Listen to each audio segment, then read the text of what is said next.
Hi, welcome to CineMunn podcast. I am joined again with Golden Delicious himself, Tommy Metropolis. That name still lives on. How you doing? That name will live on forever in eternity because of the show. How's that feel? Immortalized. Immortalized? Yeah. Good, get used to it. Got a couple topics to... I can't talk tonight. Topics to go over. Gonna talk some movie trailers, some Deadpool news, and... You said Blu-ray? DVD? We'll see. If we get to it, we'll get to it. If not, obviously you know where to find Blu-rays on DVD. Sales. I love those. I love sales. They're the best parts of it. First things first. Okay. So, Insidious Chapter 3. I'm not a big horror fan. I never really have been. In the last couple of years, I've gotten a little more into horror films and such, and I enjoy watching them, especially drunk, when you laugh at people screaming because you're drunk. That being said, Insidious Chapter 3 has released a new trailer for the film. It is due out this summer. If you've seen the first two films, you kind of have a basic idea of what it is. A family is haunted. They bring in a medium who goes into the further, as they call it, to find whoever's being tortured or haunted and kind of brings them back. Now, the first two films deal with the Lambert family, played by Patrick Wilson, Rose Byrne, and Ty Simpkins. This film is dealing with a whole new family. It's set earlier, where the medium, who's played by Lin Shaye in the previous films, also, again, played by her in this film, it kind of is her first outing with going into the further. I think it's kind of the basic premise of this film. And it looks scary as hell. Again, I'm not a big horror film. The nice thing about the whole Insidious series, it proves that just because a horror film is rated PG-13 doesn't mean it sucks as a horror film. I mean, the reason you're on Chapter 3 is because these movies have been doing good at the box office. The premise is good, the characters are good, the acting is good. The mood, with the original film of James Wan, when he set it up, is very atmospheric, very creepy, very kind of old dark house, but it's not the house's fault. It's the people and everything else. And he's very good with that. He obviously brought that over to The Conjuring. If you saw The Conjuring, you know he's very good with period and mood as well in that film. And that's another film that, although it was rated R, all of its scares are based in atmosphere and mood, and that's what makes it terrifying to you. Same thing with Insidious. Insidious can be a little more jump scare-ish at points, and makeup-wise, it's very good. It's not overly gory or graphic. This trailer just freaked me out a little bit, and it's like, I'm watching it, and it has forever ruined the song, Tiptoe Through the Tulips. That whole series just ruined that song. That's the whole point of a kind of a horror suspense film. Mm-hmm. The thing to me was, and we discussed this earlier, I saw Insidious 2, and to me it was real straightforward. It wasn't really horror to me. It wasn't really... I mean, the other thing too, when I say horror, there is a bit of another element to making a horror movie so great, and that would be suspense. Mm-hmm. If you have horror just straight in your face, you already know what you're going to expect, which means it's just going to die out. And to me, the trailer, it does have that horror in your face sort of kind of feel to it. Mm-hmm. But like as you mentioned, it's a bit different from the previous two installments, and it does raise kind of like, okay, this is a bit of a new story. Mm-hmm. Probably like still the same element as the first films, but it is a new story, and that's something I'd rather see instead of seeing a story split into two. I mean, you see movies do that nowadays. Well, a lot of stories, I mean, Star Wars is a story split into several parts. Lord of the Rings is, depending on how you read it or watched it, was one story split into several parts. Hunger Games, Harry Potter, story, overall one story, split into several or many parts. Narnia. Well, it just seemed like Insidious had that basis that couldn't go on for, like, you know, if it was a book, it can't go on for like 5 books. It would just be simply just a small, short book. Now, I am looking forward to it, even though I haven't seen the first one. But Fail. Shut up. Fail. It was on Netflix forever. I think it still is, actually. So probably. Well, I did see Insidious 2 there. I'll have to check to see I if think the first if one's the first one's there. there, you need to watch them both, like, back to back. I'm catching up on my Do like a marathon. films So, here. 2-film marathon. It'll make more sense. Because, yeah, I mean, I'm a big horror suspense moviegoer, so I do want to catch it. It was just when I saw Insidious 2 in the theaters, it was too practical for me. Like, I already felt what the movie was before it even kind of presented itself. And there actually has been... there's been a couple good horror suspense movies within the last couple of years. They were kind of rare. What was the other one? Deliver Us from Evil was one of them. I would say is pretty good. Yeah, that's pretty good. But there's one out right now that's getting a lot of good reviews and buzz called It Follows. It's a smaller film. Let me see if I can find it. But it's been getting a lot of good buzz for being a horror film. Yeah, it's coming out. Let me see. I found it here. Aha! Actually, it came out last week on March 13th. I think it's a limited release right now. Mm-hmm. That's why. Because, limited releases, I don't know. Sometimes you hear them, sometimes you don't. And certain movies have that. Another one, The Babadook, came out last year. Was between a mother and son reading a storybook, and an entity came out of the storybook and kind of haunts her and her son in their house or their apartment. It had a lot of. It was another one that kind of flew under the radar. It was heard of, but not a lot of people saw it, and it still had a lot of good reviews, a lot of good things being said of it by fans and writers and reviewers and such. So now, going back to the Insidious 3 trailer, I think it's Blumhouse, right? Blumhouse Productions, and they are the guys that did The Purge and Sinister. Yeah. Now, when Insidious started, wasn't it the guys that did Paranormal Activity, or no? No. Okay. No, it was the guys who did Saw. It was That's right, Lee Wannell and James Wan. And this is Lee Wannell's first directorial film. That's He's right. worked on other films with James Wan as producer. I feel, to me, like, as I mentioned suspense earlier, if you're familiar with The Purge, Anarchy... The Purge Anarchy was a bit more action, but it still had that suspense aspect to it. Yeah.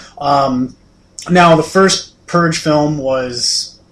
Yeah, it was very practical. It was it was cheesy, but it still had the suspense aspect. It's like you got a cheesy film, but you still have that element there. Sinister, as far as suspense, Sinister is one of the best I have seen in a very long time regarding suspense. That movie still can kind of creep me out from time to time. Even just character movements. Atmospheres, different scenes and stuff like that. I mean, they all tie together really well, and that's why I am kind of a bit excited for Insidious 3, because I feel like it is, like you were mentioning, new director, so kind of a different direction. But I feel like just watching the trailer, I can see a little bit more of the Blumhouse influence. Well, the nice thing, what Blumhouse has done, which has been really neat about their company, about their productions, is they take small budget films and make massive amounts of money. Yes. And they're so good at it. Obviously with The Purge. Was something that people heard of. You heard the premise of it, like, that's kind of stupid. Everyone saw it, and it made good money, and good enough to garner a sequel. Sinister. No, I mean, not everyone saw it, but it got a lot of good reviews, a lot of good press behind it. And such, and it made some money. I mean, I do have Sinister at home. I've watched it a couple times. It's one of the first films first Blu-rays I've watched and listened to the commentary in a long time. I usually don't listen to the commentary. I love commentary tracks. Love them. Well, and I mean, Sinister I've seen a couple times now. I still want to do it for The Purge, and Sinister, during the commentary, they do mention that the two guys that wrote it, they wrote Sinister within a week. One of the directors or screenwriters would work on it during the day for probably about 10 hours, and the other guy would take over during the night and work on it again. So that's why when you like you were mentioning low budget and things like that, that's why when you see airs like that, I mean, you have two people presenting their thoughts and ideas and trying to make them work with each other and stuff like that, and that's when you run into little like, that doesn't play out or that doesn't work. And yeah, you're talking, like I mentioned, The Purge. You see a lot of that in The Purge. But Insidious looks like it's a bit more of a higher budget. Meaning it would be a bit. And here's the thing: when you talk about budget, you're also talking about pre-production, production, and post-production. Mm-hmm. If you have a higher budget, you can do more post-production, or you have a bit more time to work with it, I guess you can say. Money is time. So when you kind of watch your raw footage, you can go and the post-editors can see the mistakes. They can go back and say, like, okay, we need to kind of fix this, because somebody's going to see it and they're going to be like, eh. But there's some movies that are meant to be cheesy, like I will say the two funnest ones for me are going to be Evil Dead 2 and Army of Darkness, but I mean, you can't really replicate those. So, but going on with Insidious 3, it does look promising. I'm definitely anticipating it. So yeah, I'm really excited to see this one. It probably won't be like an opening weekend, but it's one I think I will want to see in theaters with an audience. Nice thing about scary films with an audience, especially like on a Friday night. Friday night's date night for a lot of people. Mm-hmm. And you see a lot of couples, a lot of high school or college couples together. They go to scary movies. Yeah, it's hilarious. I spent half the film laughing because they anticipate a scare, and so they scream before it actually happens. And kind of destroys it, but at the same time, it makes it fun. It makes it almost more fun. It makes me want to go to scary movies because I like watching the people half the time, especially if the movie sucks, but it's got jump scares in it. But I don't think that's going to be the case with Insidious. I think I'm going to be just as riveted as everyone else. Sure. Another trailer that came out was released yesterday from Sony Pictures Entertainment. They finally released their full trailer for Pixels. Pixels has been advertised as a film. This is their basic summary. When aliens misinterpret video feeds of classic arcade games as a declaration of war, they attack the Earth in the form of the video games. So basically, Pac-Man is trying to kill us. Donkey Kong is trying to kill us. Pac-Man and Donkey Kong. I think probably the two prominent ones. I'm hoping they're going to have a little more in there, like maybe Centipede Captain Falcon.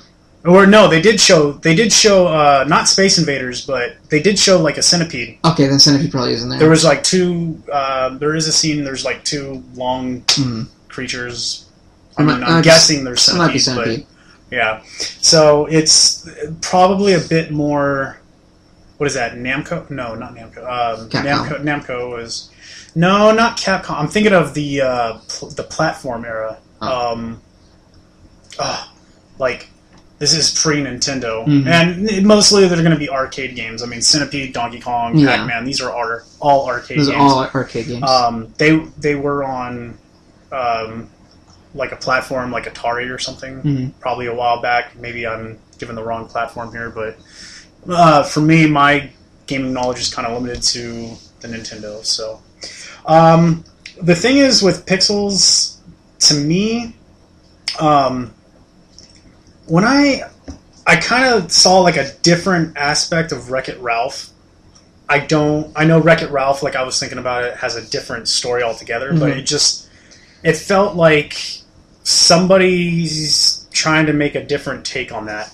Not because of the Donkey Kong aspect or anything like that, just it felt like it.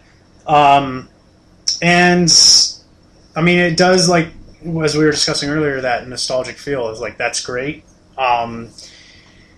Until my only gripe about the trailer was the casting. And I know first off, to fill in the cast, there's Adam Sandler, Kevin James, Peter Dinklage, Sean Bean, and Brian Cox. Now, those names are pretty big. The only one, as I've tried to follow, and I'm kind of a bit hesitant on what he's trying to do, because he was a bit more kind of that aggressive humor when he was younger, as Adam Sandler, and he's kind of built that image for himself. And now, as he's gotten older, he goes into the drama side, and I mean that's typical with a lot of actors. I mean, even Jim Carrey started off as Jim Carrey tried drama. I mean, it didn't really work out for him, right? But I think it actually works more for Adam Sandler. I think it's actually a stronger point for him. The only thing to me is that when I saw Adam Sandler and Kevin James, immediately Chuck and Larry? And huh? Did you think of Chuck and Larry? Well, not that, but Grown Ups. Oh, okay. And to me, Grown Ups, you know, I understand what kind of film it's supposed to be, but just seeing how exaggerated it was, that's the part of Adam Sandler that I can't. I'm still trying to get past. Adam Sandler, when he does his comedy, he's a bit exaggerated. And the other one I will say is Kevin James. I've seen it's Paul Blart, right? Yeah. Yeah. So I did see that, and I mean it's great it's exaggerated for kind of the younger audience, for like kids, and I understand that's what they are targeting. Mm-hmm. To me, I could deal without Adam Sandler.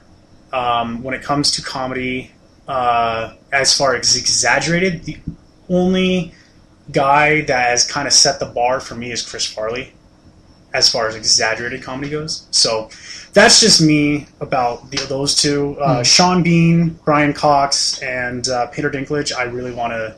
You don't really see them that much in the trailer. No, I think that's on purpose, though.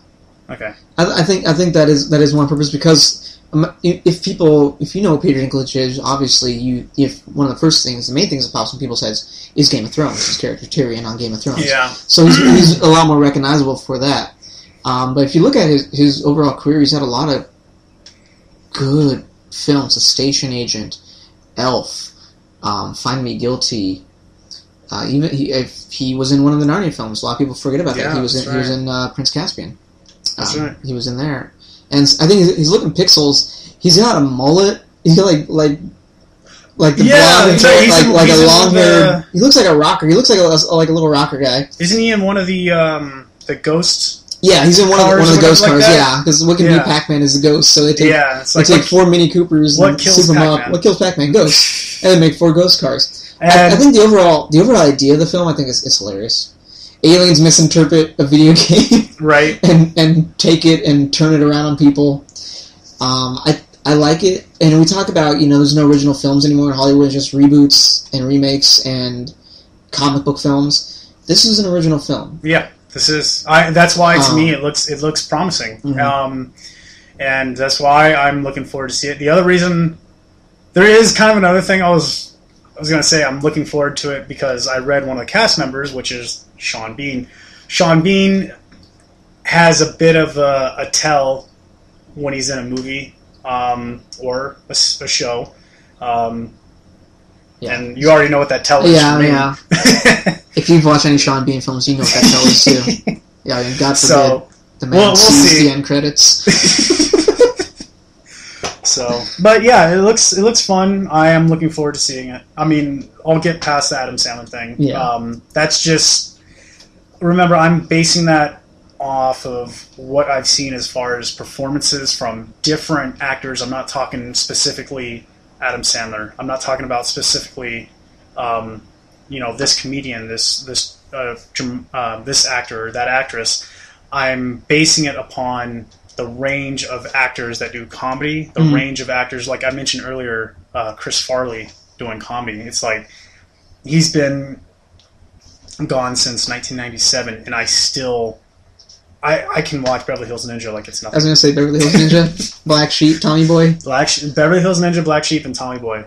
Tommy Boy, I mean, it has... Tommy Boy is dramatic, but he does bring that exaggerated comedy into it, and it fits. I don't know how he does it, but it fits. And if people try to replicate that today, it just doesn't work. Grown Ups is, in relation, that's what I was going with Grown Ups. Grown Ups is aimed to be a drama, but it does have that comedy in it, and it doesn't flow for me. So those are the kind of things how when I see movies today, I mean, that's kind of like the bar has been set, and I feel like some of the movies today just can't get back up there.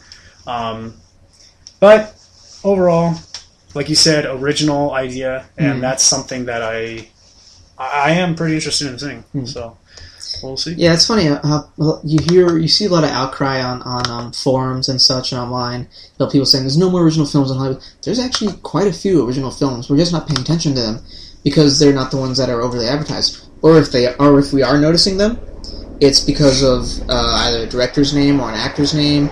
Right. And we're thinking of the last thing that they were in, which might have been a franchise. Like, okay, Interstellar, we've talked about that several times on the show.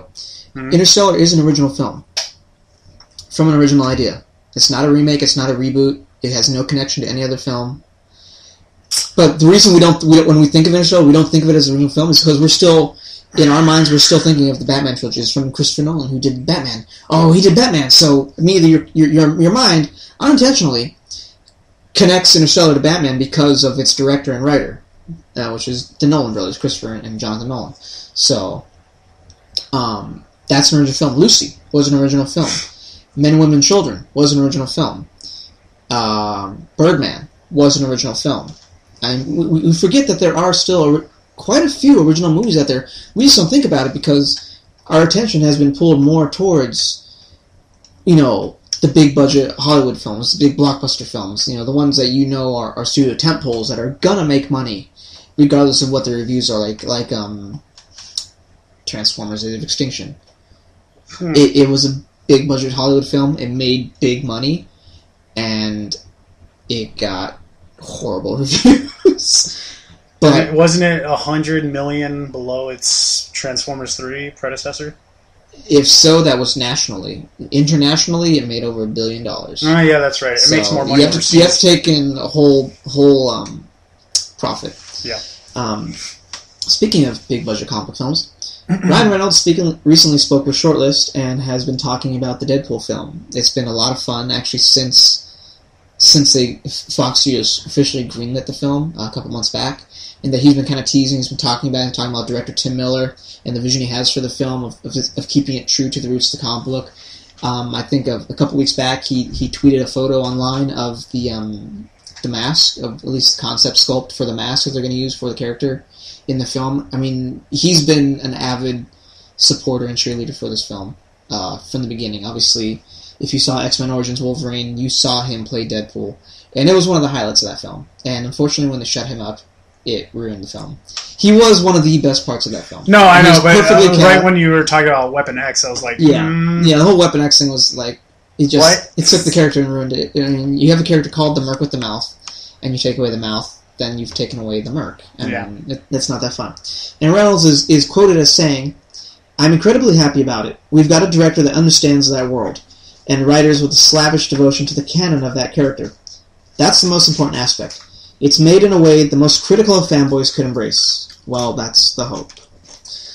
So I think he's looking at the film as being able to, I guess you could say, pander to the fanboy audience. Every comic book film, regardless of how close to the film it is going to get criticized by some, late 20s, early 30s, living in their mom's basement, reads comic books, and plays Warcraft Online. He's going to bitch about something.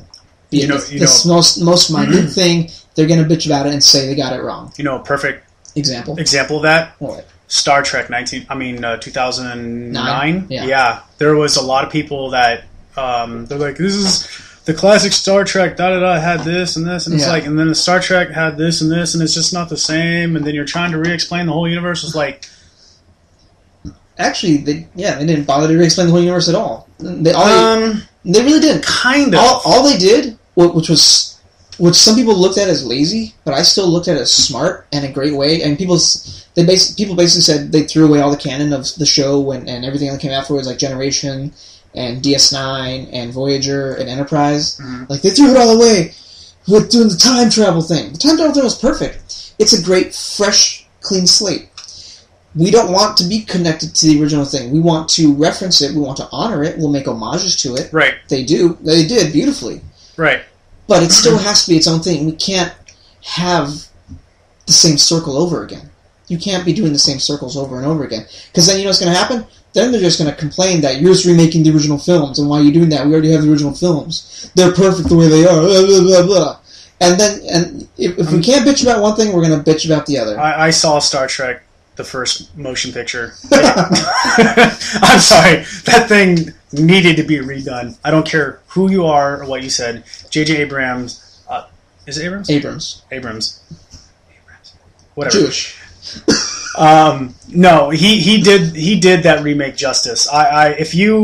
If I was to get in a debate with someone over Star Trek: The First Motion Picture and Star Trek 2009, I think that argument would be very one-sided. So, Yeah.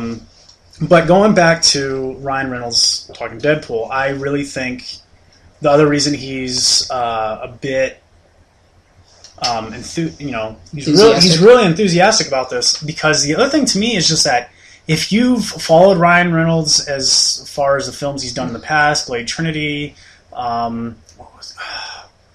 was it Best Friends? No, he wasn't in Best Friends. Yeah, he was in Best Friends. Oh, he's in Best Friends? Yeah. But himself, he has that talent to break the fourth wall. Mm-hmm. And Deadpool. And you go along with it. Deadpool's exactly that. Yeah. And that's why, to me, it's like he's fit for the role. Yeah. Kind of like how Robert Downey Jr. is fit for Iron Man. Yeah. So that's another thing. I feel like he's really getting into the character. Mm. I don't think he had to do much preparation. It's just for him, it probably comes naturally, and he's psyched about actually doing the film. And it's nice that he's an actor who actually not only, I mean, he likes the comics in and of their own right and what they are, but he's actually passionate about this character. And now, we can say, well, all actors are passionate about their character because, it's their characters. They're giving life to that performance. But, I mean, it's more than just that. It's honoring what was on the page first and how it was done and how it's interpreted and how the fans look at it and how they see it and how they interpret it even. And he gets it as someone coming from that same possible mindset of, I read it too, and that's how I saw it, and that's how I want to portray it because it was hilarious. And almost any Deadpool comic you read, you're going to laugh your ass off. It's so creatively written that you talk about someone, I'm very self-aware. Are you really self-aware? I can be, at times. The nice thing about the Deadpool character is he's very aware in the fact that he knows he's a comic book character. He knows you're flipping pages and every month spending, the $3 or $4 to buy his book. And that's the whole thing with the film. Deadpool knows he's in a movie that you're in the theater watching. And so, I mean, if you think about it too much, your brain's going to hurt a little bit. But it's so funny. It's a great idea. It's fresh. It's different, and it's very, very big and very risky. And people nowadays kind of thinking that comic book films aren't risky anymore. They're not bleeding edge, and they're not taking chances with them anymore because we see them all the time. They are. Every single comic movie that comes out is a risk. Yeah. Iron Man was a big risk because it was Marvel Studios taking their first step into the universe against other large studios like Universal, like Fox, like Sony, like Paramount, like Disney, before they were bought by Disney. Mm-hmm. And Marvel comes in as their own studio presenting their comic book film in their own way, which some people would call the proper way, some people call the faithful way, some people might even call it the wrong way. It's all films subjective, all films perspective, and I enjoyed them all. You mentioned another big risk of being Guardians of the Galaxy, too. Guardians of the Galaxy was another big risk. And people say, oh, well, I was Guardians was going to be a hit. No, you didn't. Right. You really didn't. I didn't. I love Guardians of the Galaxy. Guardians of the Galaxy is probably one of my top 2 films of 2014. But the other thing, too, is that when you're a little hesitant on a film these days and how it's going to be, you have to... One thing that can give it a little bit of credibility is the studio. I mean... The other thing, too, is, now, if you look at the whole timeline of X-Men, I'm reminiscing all the X-Men movies that I've seen. Days of Future Past, it's one of those things that it actually is torn,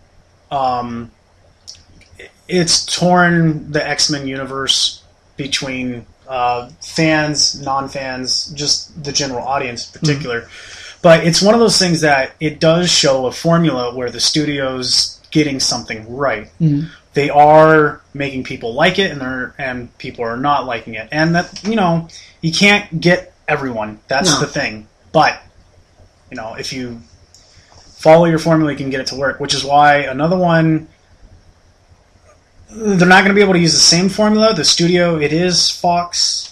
But Fantastic Four, the other thing too is we followed Fantastic Four, we know it was greenlit at the last second, which is why, and Fox did come out with a statement saying that that it will not be it won't be entirely connected to the comics. And that's one thing that's angered a lot, of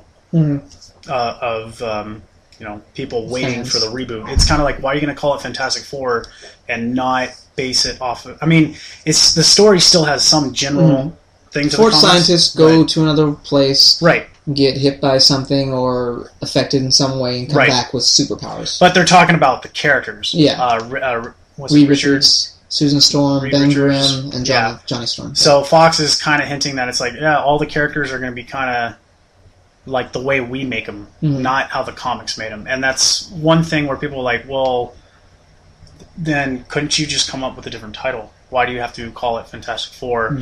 And that's where when you dig into it, people were like, well, the reason they kept Fantastic Four, the name, is so they hang on to, well, at least we talked about it, is so they hang on to a Galactus and Silver Surfer, which is also another reason why it was greenlit at the last second. But, so Deadpool, being branched off of the X-Men universe, being Fox Studios does have a formula for X-Men, and it's working. It is working. It is working. And being that Deadpool is one character instead of a plethora of mutants,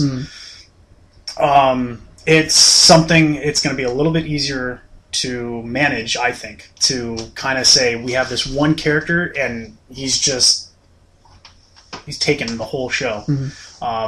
With X-Men, it's kind of balancing which character has screen time, which character is what importance, things like that. Well, obviously, Wolverine will always be kind of their main go-to. Yeah, with a lot of that. But recent popularity with Patrick Stewart and Ian McKellen has certainly helped X-Men as well. Yeah, there was another, I know, skeptical piece about having Patrick Stewart and Ian McKellen in there. It's like, do they really need to be in there? And it was one of those things to where it tied the new, I guess if you want to call it the new X-Men generation with the old X-Men generation. Yeah. Because X-Men's been, the first X-Men movie was 2000. Yeah. And it's been Days of Future Past. 15 years. Yeah, it's been 15 years. And I'll tell you, I mean, as I was going on earlier about X-Men, how Fox has been trying to figure out this formula. I mean, if you've followed X-Men, you would know that the films kind of degrade in the quality a bit over time. And if you really follow it, you'll realize there are 3 story arcs for X-Men. And that's why it's very confused. That's why there's people torn with Days of Future Past. So it's one of those things, it takes time to get these right, but I feel that Deadpool is one of those things that Fox Studios already has a formula. They know how to get Deadpool started. So, and it's definitely, he's an interesting character. I do want to see the film, and Ryan Reynolds is the guy to do it. Definitely portray him. He himself, just as an actor, he has a fairly wide cast net for an audience. People that do want to see him, and even people that don't want to see him will still see it just so they can slam it or even slam him. Yeah, and that's fine. You know what? People are still going to see it. It's still going to make, I think, a decent amount of money. And it does have a rating right now. I think they're going for a PG-13, which is fine. No, think about the footage we saw. Think about that test footage that they released. Yeah. How much blood did you see in that? That's true. And it was still awesome, wasn't it? So, do you think they're going to... Well, obviously, I was going to say more of a cheesy aspect, because if they made it rated R, it would have gone to a bit more... I think if they made it rated R, I think it would actually reach more of a cheese factor, because you could go so over the top that you kind of get drawn out of the film. Yeah, okay, that makes sense. I think a PG-13 does one thing. It limits the amount of gore you can do in a film, so when you do it, you make it count. And B, it reaches a wider audience. I mean, while we talk about comic book films and such, and how certain ones should be rated R, like The Punisher should be rated R, or Blade, or Ghost Rider, or certain darker characters should be rated R. Constantine. If you're going to do a Constantine film, you should be rated R because he's a dark character. That doesn't necessarily justify that rating. If you can make that character still be that character, and ultimately you find a nice balance to where you can cast a wider net for an audience, you're going to draw more of a crowd. You're going to make more money. You know what? That character popularity is going to go up. It's going to increase the chances or the possibility of that character expanding their own universe or into another universe. And I think that's one thing that can obviously be beneficial. Certain stories, not characters, but stories per se, yes, I think should be rated R. Watchmen, obviously, if you've read Watchmen, if you saw the film, or both, I've done both, adapting that the way Zack Snyder did, yes, it did need to be rated R. It's a very graphic, it's a very adult film. It's not, if I have a 10-year-old, I'm not giving a 10-year-old Watchmen to read as a first comic book. Neither Sin City. Or Sin City, or 300. I mean, these are very adult. And League of Extraordinary Gentlemen. I mean, that movie got slammed, got pandered, it was rated PG-13. I had a lot of fun with it. I liked it. I liked the steampunk aspect of it. If you actually read the graphic novels from Alan Moore and Kevin O'Neill, it's very mature, it's very sexual, it's very violent, it's very graphic. It's not something that when you're starting out with comic books, you know, when you think of comic books, you think of little kids or, you know, teenagers and such before they start getting interested in girls. You know, they read comic books. That's not a book that you're reading at that age, or you should be reading at that age. Those are more books for when you're a little older, when you had a little more life experience, because that's what some of them are, especially Watchmen. Watchmen's very, very dark. Even as a Batman fan, if I have a 10-year-old who's a Batman fan, I'm not going to let him read Dark Knight Returns. It's very dark, it's very moody, it's very adult, deals with adult themes. So, again, the PG-13 rating doesn't bother. I think it helps. I think it does help. And the test footage showed that it doesn't need a lot of blood or gore. It was hilarious. That footage that they released online last year to show where they're going to kind of go with it. You see him cut off, beat the hell out of guys, and he himself gets beat up a little bit. He's jumping out of cars, flipping cars, cut off a guy's head. You didn't see like some massive blood spray like it's 300 or Gladiator, where you're slitting heads off left and right. And honestly, I had to watch it about 2 or 3 times before I actually caught on to that myself. Because I was so immersed in everything else. Yeah. In what he was saying, and what he was doing, and the effects of it, and the color and everything, and how it was done, that I didn't even think about that. Yeah, it's going to be more focused on the comedy aspect. And honestly, it's like if you're going to capture the essence of Deadpool, you're going to do that. You're not going to do the violence and stuff. It's going to be there, which is going to be, they're going to tone down the violence, of course, but yeah, And obviously nowadays, with what we get away with in film ratings is very different. We were talking earlier about Insidious, and how that's a PG-13 film. I think all 3 of them are PG-13 rated films, and they are very dark, they are very scary, but that's PG-13. Yeah, that's true. And the level of violence and horror that you see in those films is not what you would see, let's say, 20 years ago. If this was 1995 and Insidious came out, it would be rated R. It would be a hard R.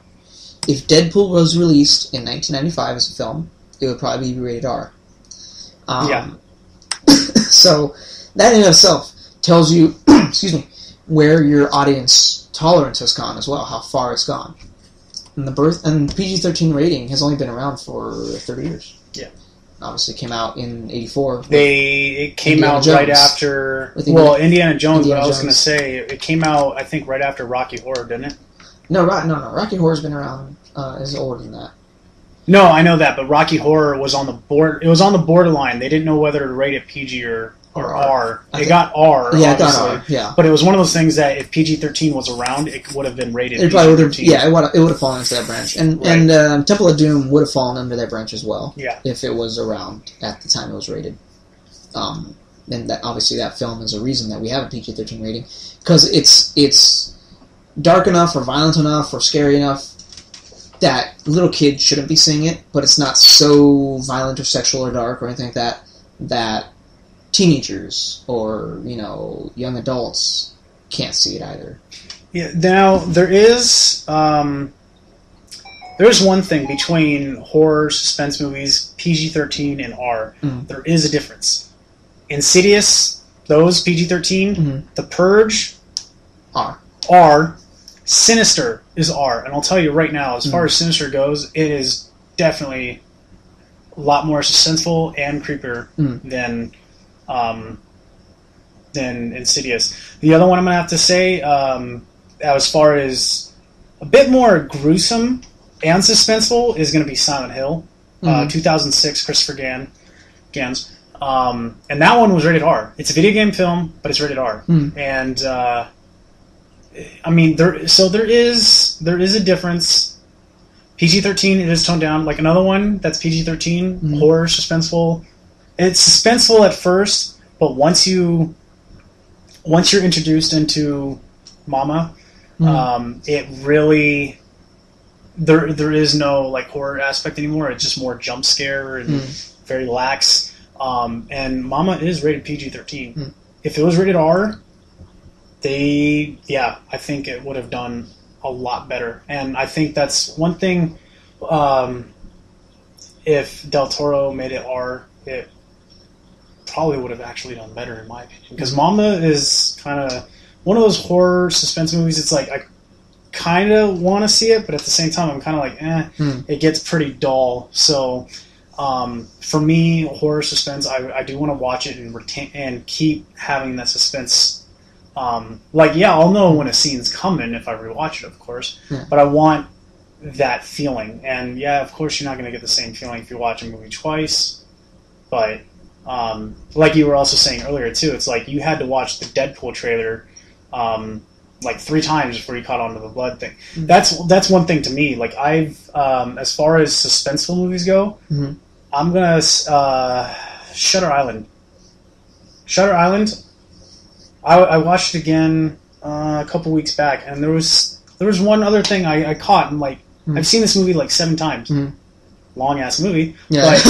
But there was one thing, just like, how many times have I seen this? I did not even catch that one thing, and it kind of makes you think, like, did he do this on purpose? What does this say about the characters in the film? And it's one of those things that gets you to think a little bit, and that's part of what suspense is. Suspense is the atmosphere. It's also the music and what the environment is too, like as far as what objects are around and everything like that. So, I pay attention to those kind of things. And when a movie's PG-13 or rated R, PG-13 is a bit more practical. So the jump scares and stuff is toned down. When it's rated R, I think it's like full blown. But I don't think it always is full blown. I mean, I'll take one more example. I use it quite a bit actually here. It's The Conjuring. The Conjuring was rated R. Purely for how scary it was. There's almost no swearing in that film. There's maybe 1 or 2 swear words in that whole film. If you really watch it and listen to the dialogue, maybe a couple swear words. There's no sexuality whatsoever. Really, maybe 1 innuendo that between Wilson and Vera Farmiga. There's 1 innuendo. That's right. I don't think there's any blood, like murder type of scene. What of about blood. When she's in the sheets? That's when not they're performing the exorcism. That's spitting out blood. I mean, I'm talking about if you're seeing like a murder scene type thing. What about when she's spitting in her mouth? No, there was no blood. Kind of looked like blood. It looked like it, but it wasn't. There's maybe 3 jump scares in the whole film. Everything else about that movie is, like you said, music, good suspense, it's atmosphere, it's setting. It's it's an old dark house. It's a period piece set in the 70s, and I think it's just the whole. It's effects. It's sound. It's the way sound is used in that film. Yeah, creaking stairs, banging on the walls, the way the music is done, and how it sets the atmosphere and mood. And you're already creeped out because this is supposed to be a scary film. So that right there. That mindset puts you into the instinct of, I'm going to be afraid at some point during this. Yeah. So you're already tense. But to me, too, it was like, for the delivery for rated R suspense horror, it did a great job. Even though you already know... Now, to me, it's like, if it was PG-13, and like you said, there's not much blood, there's not much cussing. No. But if it was PG-13, they wouldn't show... they wouldn't show the first scene with, I think it's Death Sheila? Or what's No, it's the Annabelle doll. No, not the Annabelle doll. What's the witch's name? Bathsheba. Bathsheba, when she's hanging from the tree. They would not show that in PG-13. I think they would, actually. I think you can, because they've... You'll see similar scenes like that in other PG-13 Sweet. films. Yeah. Make a note to Hollywood. Put more Right. people. Put more hangings in trees in film. PG-13. Let's hang some more people. There you go. Let's go all 1800s on everyone. But the other thing too is, we need more hangings. Right. But yeah, PG-13, bit more practical. Suspense horror, a bit toned down. So when it comes to anything, comic book movies, when it's rated R, it's going to be a bit more.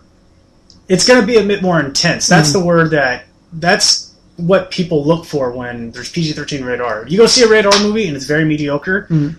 Even it's like, oh yeah, there's a bunch of shooting and violence, and it's kind of. I mean, isn't Resident Evil the Resident Evil franchise is all rated R? Now, to me, but that's for gratuitous, violence. Yeah. But the other thing too, it's supposed to be a suspense horror. The first one was, the second one wasn't, the third one wasn't. But it's not. But I mean, a rating isn't based on something that is supposed to be a horror film. It's all based on everything else we've talked about. Yeah. On effects, on sound, on language, things like that. All those things fall under the banner for its rating. Right. And that's why nowadays you see, it says, rated R for pervasive language, for smoking. Apparently, smoking is now part of the rating, which drives me nuts to know. Or strange behavior. Sexuality, nudity, drug use, alcohol, things like that. All involving teens. No, I'm kidding. Well, if you're talking about 50 Shades of Grey. No. God. Oh, yeah, what did I say? Unusual behavior. Unusual behavior. Rated R for unusual behavior. What's unusual behavior? Let's pop in the CD. Let's take the CD back out. Let's just immediately not watch that film.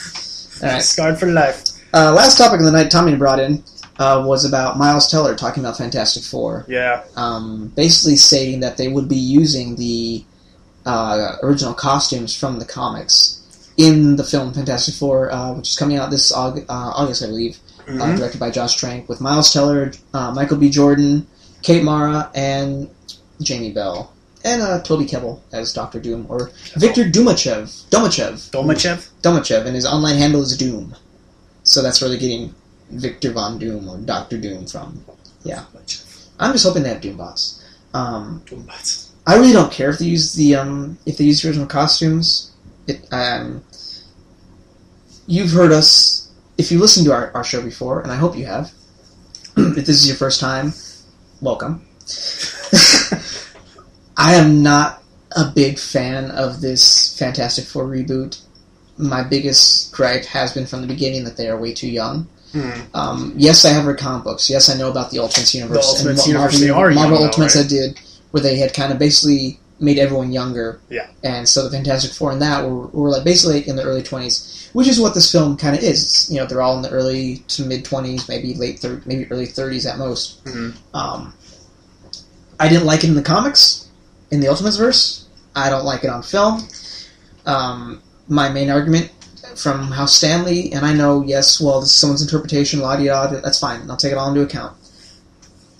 The way Dr. Reed Richards was written, and has been written for decades, is he's the smartest, most intelligent, most boring person in the world.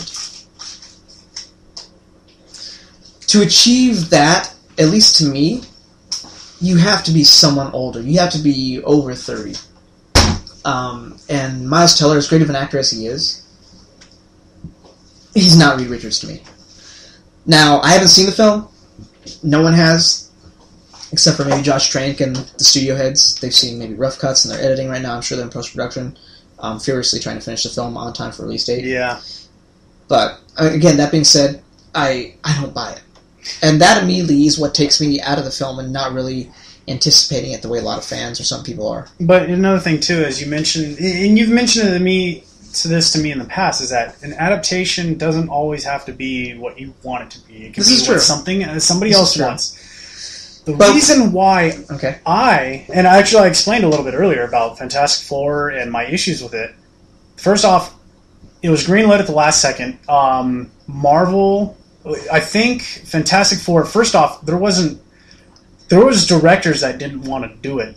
Like, I believe Fox had approached a couple directors and asked them, please do Fantastic Four, please do Fantastic Four. Directors were like, no. I do recall reading about that prior to Fantastic Four being greenlit. Now, the other thing too, Fantastic Four was greenlit in March 2000. Was it 13 or 14? I think it was 13. Because they finished production last year. I take that back. It was last year. So it was greenlit last year, and they finished the film in about less than 6 months. And they finished. Finished shooting. Yeah, that doesn't mean they finished. But the other thing too is now as we talk about these new costumes, they have done, and that's the speculation is that these new costumes are for the reshoots that we're hearing about, which. Yeah, it makes sense, but yeah. And then the other thing too is just Fox did come out and said that Fantastic Four is going to be our own thing. It doesn't have to be anything about the comics. So it really does. It's just kind of them saying it's like we can take the name Fantastic Four and do whatever we want with it. It doesn't need to be the comics. It can be whatever we want it to be. And as I mentioned too, and you've also brought, we've discussed this many times. The reason is so they're using the name Fantastic Four to keep two characters, which is Galactus and Silver Surfer, which are big characters in the Avengers universe. And that's where that's another issue where people are really like Marvel just got Spider-Man in their universe, and they're sharing the rights with Sony. But it's one of those things that Fox is, I mean, you can tell with Fantastic Four, they're not a company to share. And the thing is, I know right now, I mean, so many people are talking about not wanting to see this film. Now, the other thing, too, is like you said, they're probably going to say they don't want to see it, but they're going to see it just to see how bad it is. And if, the fun thing is, they'll see it, and I'll even admit to this, because we've all done it. If you end up seeing the film and it ends up being good, and they actually do a good job with it, then people are going to be like, "Oh, I always knew it was going to be good. Yeah, I knew from the beginning it was going to be an awesome film." Oh, get off the bandwagon. People do that. We all do that. We're all we can all be accused of doing that at one point or another. Yeah, we all can, and that's something that will probably happen. Pull off a Christopher Walken. I knew it was going to be good. But yeah, there are a couple issues, not just fans, but people that are the general audience as well too. They look at this and they say, well, if Fox is going to do this Fantastic Four as their own, what does it mean for the characters? What does it mean in relation to the comics? And the other thing too, when you do adaptations, it's adapted from the original material. So you still have to pay some kind of homage to the original material to legitimately call yourself Fantastic Four, X-Men, Iron Man. You have to do something that's, gonna be based on the original content. I've seen multiple... I was going to say Uwe Boll, his films. Actually, there was he came out with this statement back in, oh my gosh, it was either PAX or E3 or something, and he said, and this is one of those things that it scarred me when he said it. The problem isn't my movies. The problem is the video games. And I was like, you're making movies based off of video games. What the hell is wrong with you? Why would you say something that stupid? And literally that little thing he said just stuck with me. But so yeah, new costumes, Fantastic Four. To me, that doesn't make a difference because right now nobody knows what the hell is going on with Fantastic Four. There's no even the story is still rumored, right? It's not a solid story yet. Not that I know of. And that's the other thing too. It's like it's kind of a bit of a marketing technique if you think about this. When you hide your story or hide your material, you build the anticipation for people to be like, do I want to see it? Do I not want to see it? Right now, there's a lot of general audience saying, I don't want to see it. And this is where Fox is shooting themselves in the foot. They shot themselves in the foot the first time when they rebooted the franchise. They shot themselves again with not actually kind of boasting about how well they're doing right now. Even I do recall a couple months back, I think when Fantastic Four reboot was in its post-production, Fox came out and said they were not pretty happy with what was being so far, done. Yeah. Right, and that could also explain why some reboots are being taken care of right now. So we'll see, but right now it sounds like it's a mess. As I mentioned before, it was greenlit at kind of the last moment. It was almost less than 40 days before Marvel would have retained the rights. I think so. And it's also, Fantastic Four being the first Marvel. It was the first Marvel comics, right? Yeah, Fantastic Four was the first Marvel. And it sucks that they discontinued the line. But let's correct that. The Marvel Silver Age in the '60s when they started doing. Because for a while, okay, if you know comics history, comics, started out in the 30s and such, in the 40s with Superman, Batman, or DC. In the 50s, superheroes kind of fell away after World War II, and it became more of horror and westerns and romance, and such like that. And in the 60s, saw a revival of superheroes, and Marvel revived themselves as a publishing company with the birth of Fantastic Four, and then into Spider-Man, then into Iron Man, Thor, then the Avengers, and then they brought back Captain America, who was an original comic from the 40s. So, okay, nice editorial. But anywho, that's pretty much it for Fantastic Four. That didn't really spark much. I mean, there's still a lot of a bit of skepticism with this thing that's really making the general audience cringe. Of like, what am I supposed to think of this? Putting in new costumes, what am I really supposed to think of it? It doesn't really. And we still really haven't seen much. We've had one teaser trailer. We've had the image of Doctor Doom. Few leaked set photos, none of which I can confirm. But again, they could be their leaked. Actual final set. I mean, sometimes what they do on set is simply for what's on set. Yeah. And they finish it up, they fine-tune it in post-production. Exactly. So just because we saw a picture of Dr. Doom, or just because we saw that reference bust of the thing, doesn't mean that that's their final look on film. And the other thing, too, is reshoots. Yeah. What does this reshoot cover? I'm speculating that it's going to be the costumes, but it could also be Dr. Doom. They could be shooting Dr. Doom, because when his concept got released, there was a bit of a... There's a little bit of backlash on it, yeah.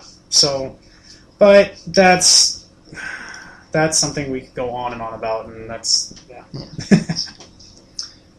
So that's our show for the night.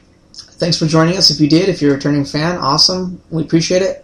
Please like this video and subscribe to our page if you haven't already. We'd love to hear from you in the comments section. This has been a CineMunn podcast once again with the Golden Delicious Time Metropolis. Thank you very much. Don't roll your eyes. You know you love the nickname. I'm your host, Vince Munn. Thanks for hanging.